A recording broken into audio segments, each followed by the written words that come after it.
Hey Raider Nation, Mark Mize here bringing you the weekly Coach's Corner show here, brought to you by PES. I'm here with Richland assistant coach Troy Hughes. Troy, great to have you on the show as always. Thanks, Mark. Good to be here. Well, of course, this past week, Richland fell 28-20 on homecoming to a talented Fayetteville City club, but had a big comeback in the second half, made an 8-point game at the end there. And so just overall, how'd you feel about the performance? First of all, Mark, really pleased with the effort from the kids. You know, we went in 28-7 at halftime, had some bad luck in the first half. I'll say bad luck. We gave up, 3 unfortunate touchdowns, 2 special teams touchdowns, and a fumble recovery that they ran back for a touchdown, and it would have been very easy for the kids to lay down at halftime. Coach Moose really stressed at halftime to go back out, and we were having success on offense and playing a great defensive ball game. They'd scored 1 offensive touchdown, and really stressed to them to forget about the scoreboard. Let's go back out and play the second half like it's 0-0. Continue to do what we're doing, and challenge the kids to do that. And we were able to go out and score a few touchdowns on offense and maintain what we were doing on defense and hold them down and actually shut them out the second half, and it turned into be a really good ball game. And to say we had a chance to win at the end, if we get an onside kick right there with 2 minutes to go, we had scored 20 points on offense. We felt like if we could have got that kick, we might have had a shot to punch it in right there at the end of the game. And so, of course, also you had in the first half a key defensive player in Dan Hinkle go down with injury, and then in the third quarter on the first drive, losing Caleb Briggs. Could you give us some updates on the injuries, and just how did you feel about the other guys stepping in and not letting that get to them in the ball game? Right. Well, first of all, Dan Hinkle went down in the second quarter. You never know exactly the extent of an injury until you get to the hospital or get to the doctor and get an X-ray or an MRI. And Dan eventually ended up breaking his ankle, he's out for the season. Pretty significant break and out for the season, so that's going to hurt us. We're going to miss him. He's a 4-year player, a senior. He's going to be missed without a question, on both sides of the ball, but more importantly on defense. And in the second half, Caleb Briggs went down in the first drive with a knee injury, and right now, Caleb hasn't been to the doctor. The trainer's working on him. He's got some mobility. He's up walking. We're doing therapy twice a day. He's trying to rehab to get ready for Friday night, and that'll probably be a game time decision. Right now he says he's going to play, but we'll have to wait and see, getting closer to Friday to see how he feels and most importantly, see what he can do. Caleb Briggs is a competitor and he wants to be on the field, but we got to evaluate him, let the trainer evaluate him and see what his mobility is and that type of thing before we'll know whether or not he's going to be able to play Friday night.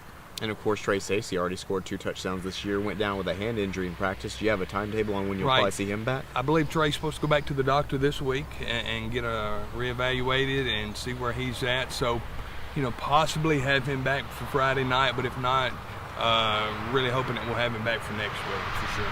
Okay, so first off, let's talk about the offensive performance in the Fayetteville City game. And, at times, especially on that first drive, looked like you were giving some different looks that they hadn't seen yet this year. I think you said after the game that y'all had implemented some stuff from last year, actually, just to try and keep them off balance. So what was really the game plan going in, and how did you feel about how it was executed? Well, that's what we wanted to do offensively. We'd worked during the week of putting in our foot-to-foot offense, double wing offense that they ran or that we ran for 7 or 8 weeks last year and had success with last year at times. And of course, all the kids were familiar with it. They knew, they knew the offense. It took us a few days to shake the rust off, so to speak, because we haven't done it in a year. So we felt like that would give us an advantage. Slow, allow us to take a little more time off the clock instead of being up tempo and high pace. Now we still were going to do that at times, but if we needed to go foot to foot and run our double wing stuff, it would allow us to run a little time off the clock. And we felt like that would be something that would kind of catch them off guard going in. Of course, they had played a couple of teams already this year that ran that similar type of offense, so it wasn't something that they hadn't seen. They played Franklin Road Academy week 1, and that's an identical offense that they ran. They played Cascade 2 weeks ago, and they're a wing team type team, which is still double wing, so they were familiar with it, so we knew we weren't just going to blow them away with formations. We just wanted to give them a different look, and we were able to do that a little bit, and they adjusted to it as we figured they would, and they kind of whipped us up front early, and we didn't anticipate that. We thought we could line up foot to foot, and we thought they were a little weak on the interior. We thought we could move them off the ball, and they whipped us early on. I don't know. They had, like I say, they had a little experience with it, and they played some teams that Cascade's very physical and big up front, and they whipped Fayetteville City up front, so we felt like we had a shot at doing that, but they were a little better than what we felt like, or we didn't play as well as what we felt like we would early on in our foot to foot. But now we did score a touchdown early on because Braxton Woodard, we ran 3 or 4 plays, and then he was able to find Caleb Briggs down the middle for a passing touchdown, which was a great job at executing that. We didn't work a whole lot on it all week. We talked about it, and we threw it 2 or 3 times. We knew it would be there, and Coach Moose called the play, and Braxton threw a perfect pass. And of course, not many folks gonna catch Caleb Briggs when he catches the ball and he's a step or 2 in front of you. And so talking about Woodard, it seemed like he had his best career regular season game. Had 2 touchdowns, 127 passing yards, and also he had a wide receiver we hadn't seen yet this season, in William Houston, who had a really excellent game as well. Right. Starting with William Houston, William's been our best receiver without a question in practice. William catches every ball in practice. He runs good routes. He's learning the routes, learning the formations, and like I said, he's been our best receiver in practice since we started in July. Just in the games, William wouldn't catch the ball for one reason or another, and he'd run the wrong route. And we've been working hard with him and getting him better and more familiar with what we were doing. And we told him, said, look, when we put you in there, you're running one route and one route only, and that's the go route. And we called his number Friday night, and it was a well-thrown ball, and he done an excellent job of going up and catching the ball. And then later in the game, we threw a curl route to him, and he done a great job of getting his hands on it and made a guy miss, picked up an additional 5 yards. So he really looked good Friday night. And talking about the defense now, seemed like in the first few games of the season, you'd had really good pursuit to the ball, but now it was kind of a combination of pursuit and the ability to actually make open field tackles. So how'd you feel about how the team improved and is progressing as the season goes along? Well, it was a little different ball game from a defensive perspective. Against, going back, looking at Game 2 and Game 3 against Mount Juliet Christian and Huntland, their running backs were big running backs, 6'3", 220, 6 foot, 200 pounds, and they ran the ball hard, and they were more physical runners. Against Fayetteville City, we knew going in that they weren't super physical in the backfield. They were more elusive, more agile than what the other guys were. So we knew we had to get 11 people, as many people to the football as we could, and we responded to that, and we done a really good job of pursuing to the football.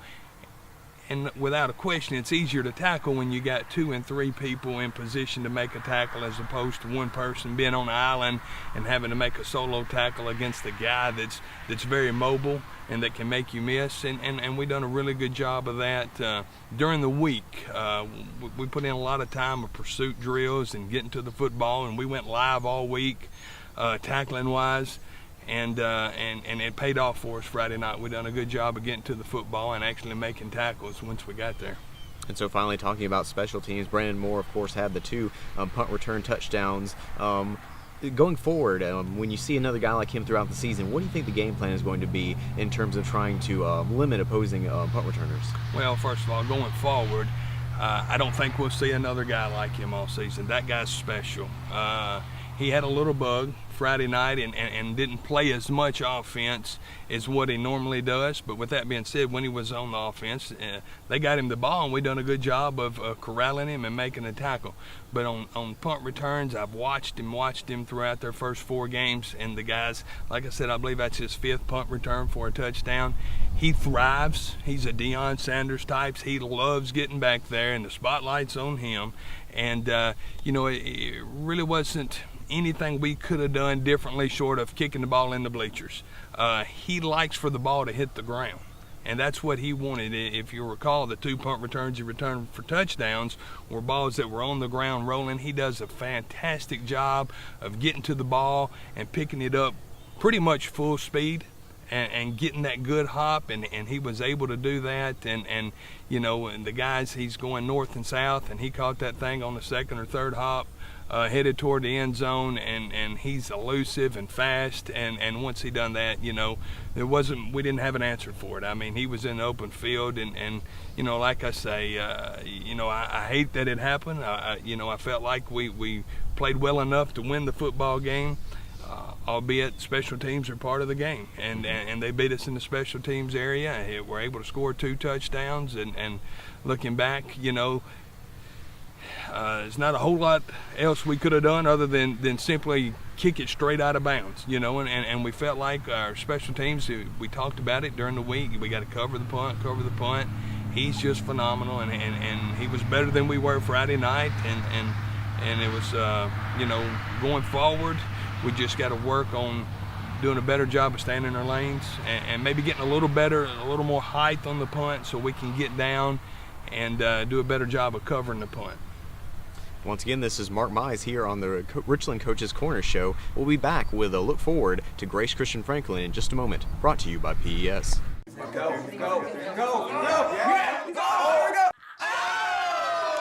I've got my closest friends over to watch the game on cable. Did you know you can advertise your local business during this cable program? Via Media represents the advertising for your cable system. They could put a TV commercial for you right here on this system during this show.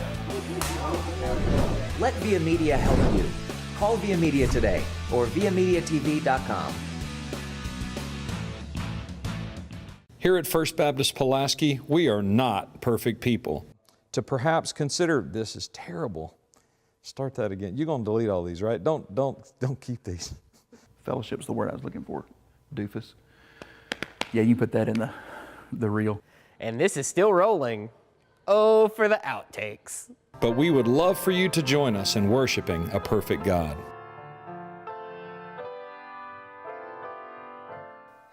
#struggle, right? And we're back here on the Richland High School Coaches Corner Show. I'm Mark Mize alongside Richland assistant coach Troy Hughes, and now we're looking forward to this coming week's game against Grace Christian Franklin. Raiders will be on the road against a talented passing squad, from what you say, Coach. So just overall, what's your first initial thoughts about what you're going to see on Friday night? Well, after looking at Grace Christian, very good offensive football team, well coached, offensively and defensively, but very talented offensively. They've lost several games this season thus far, but they're putting up a lot of points. And you know, we got a work cut out for us. They're going to put the ball in the air. They like to throw it. They're going to throw it 75% of the time. And very talented at the wide receiver spot, very talented at the quarterback position, and they do a good job. They spend a lot of time on their offense, and you know, they're going to throw it around the field. So we got to be ready defensively to go out and you know, I feel like we're going to try to shut the pass down first and then stop the run. And then, of course, last year you did score 6 touchdowns against them in the game here. That was a heartbreaking 42-41 loss. Just overall, what do you think you can take away from that game offensively, and what do you think will be the offensive game plan going into that, knowing that you will need to score some points? Right. Well, offensively, we're going to do the same thing we did last week against Fayetteville. We're going to try to mix it up between the double wing, foot-to-foot style of offense and our two-back gun offense. Going back to last week, Latrell Daly done a good job at quarterback, was able to pick up some yards. Braxton Woodard threw the ball well, so we feel like we've got some momentum there with our two-back gun. And then, of course, we scored a touchdown late and had success in the, you know, foot-to-foot, the wing, double wing set. Gus McGowan scored a 90-yard touchdown there toward the end of the game. So we feel like we were positive in both aspects of our offense last week, so we're going to continue that. And we feel like hopefully up front that we can push them around a little bit, and then once we spread them out, and they're talented at the DB position, at the safety position, but we feel like if we spread them out a little bit, we can still run the football as well as, you know, throw some short passes and be able to complete them. So you know, it's going to be a mixture of both, and typically whichever one's working the best, we feel like we're having the most success with, we'll probably settle in and do a little more of, but we're going to do both to start the game for sure. And of course, this week we have both Caleb Briggs and Trey Stacy are questionable for the game. So do you think that depth that you've built with having so many different guys touch the football in the first few games will really help you get past that in case both of them aren't available for this week? Well, for sure. And we've had some guys that have stepped up during practice and showed us their ability to run the football, as in Jimmy Hickman. He started the year just being a safety and a backup wide receiver. And in practice, he jumped over on the scout team, started running the football, and we said, hey, we can use this guy on Friday night for some depth. And, with the injuries we've had as of late, Jimmy's going to be starting running the football for us Friday night, as well as he has the past couple weeks he's carried the football. So we feel good about our depth. Now, you don't replace the Briggs if he's not able to go. You don't replace that guy. But now Jimmy's going to come in and do a good job. Gus McGowan come in and run the football a little bit more for us since if Briggs is not able to play. And we've got that fullback position. Jace Urwich has been carrying the ball some for us, and also Austin Watson will see some running action for us Friday night as well. And so finally, Richland wins against Grace Christian Franklin if we tackle and pursue the football like we did Friday night against Fayetteville. We've got to bring that same mentality, that same effort Friday night against Grace. And if we play offense like we played in the second half against Fayetteville, which means, we're going to get stopped. I mean, we're not going to go out there and score on every drive. We're going to get stopped from time to time. We're going to have a holding call that's going to put us behind the chains, but we can't take our foot off the gas. We've got to continue to move forward and to progress. And if we'll do that, I think we'll have success against Grace Christian Friday night. Well, thank you, Coach. I'm Mark Mize here on the Richland Coach's Corner Show alongside Troy Hughes. Thank you.